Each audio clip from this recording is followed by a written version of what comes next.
As we have already discussed, the empirical approach means working in a fact-based, experience-based, and evidence-based manner.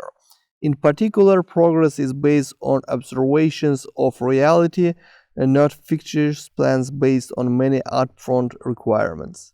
In short, we can learn and improve upon past mistakes and experiences. Scrum is founded on empiricism, and three pillars uphold every implementation of empiricism. Scrum events are built around these three pillars. If these pillars are appropriately followed, Scrum will be healthy. The three pillars of empiricism are transparency, inspection, adaptation. So let's talk about all these pillars. First is transparency. According to the Scrum Guide, in Scrum, transparency means the emergent process and work must be visible to those performing the work and those receiving the work. With Scrum, important decisions are based on the perceived state of its three formal artifacts. Artifacts with low transparency can lead to decisions that diminish the value and increase risk. Transparency enables inspection. Inspection without a transparency is misleading and wasteful. In a very simple meaning, transparency means that everyone involved knows what's happening with the product. When we say everyone, we mean the Scrum team, the client, representative users or customers, investors, and so on. Such a high level of transparency in the Scrum team means that everyone on the team can contribute to the product development process. There are no events where individuals are snoozing until their agenda item comes up. Everybody is engaged in the whole process. Everyone potentially has something to contribute. In practice, transparency means a common goal for the team, an agreed definition of done for each sprint and project element, providing a visibility of information about the work and the outcome, using standards for information so that observers will share the common interpretation and understanding, regular events for all team members, sprint planning meetings, daily Scrum meetings, sprint reviews, sprint retrospectives. Also, it is very essential to note that transparency means being visible and understandable. The next is inspection.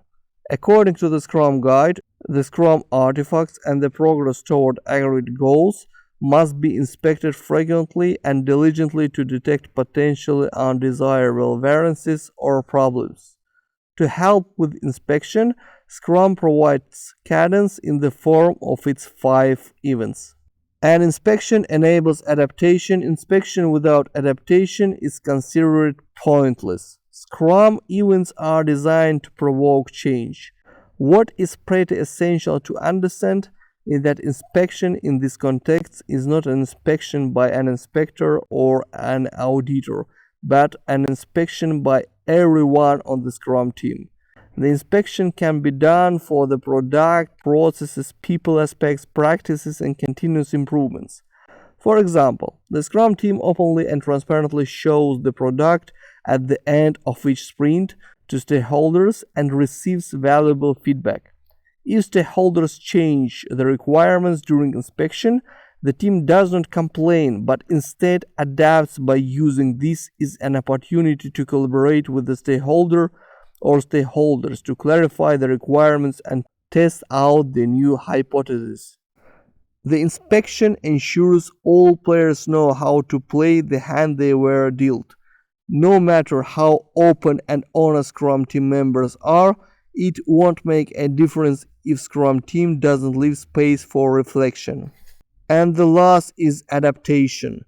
According to the Scrum Guide, if any aspects of a process deviate outside acceptable limits or if the resulting product is unacceptable, the process being applied or the materials being produced must be adjusted. The adjustment must be made as soon as possible to minimize further deviation.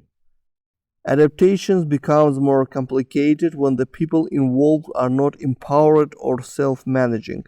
A Scrum team is expected to adapt when it learns anything new through inspection.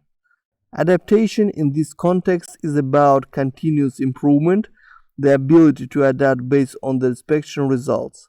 The adaptation follows from the first two pillars, is driven by the team in fact, but really adaptation is the pillar that had the most direct impact on the product.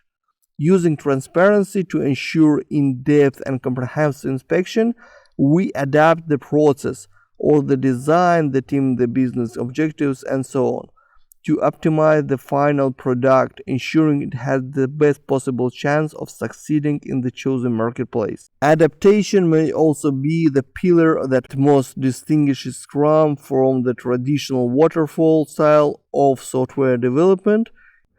In conclusion, empiricism and three pillars are not just crucial to the Scrum process, they are the foundation of it.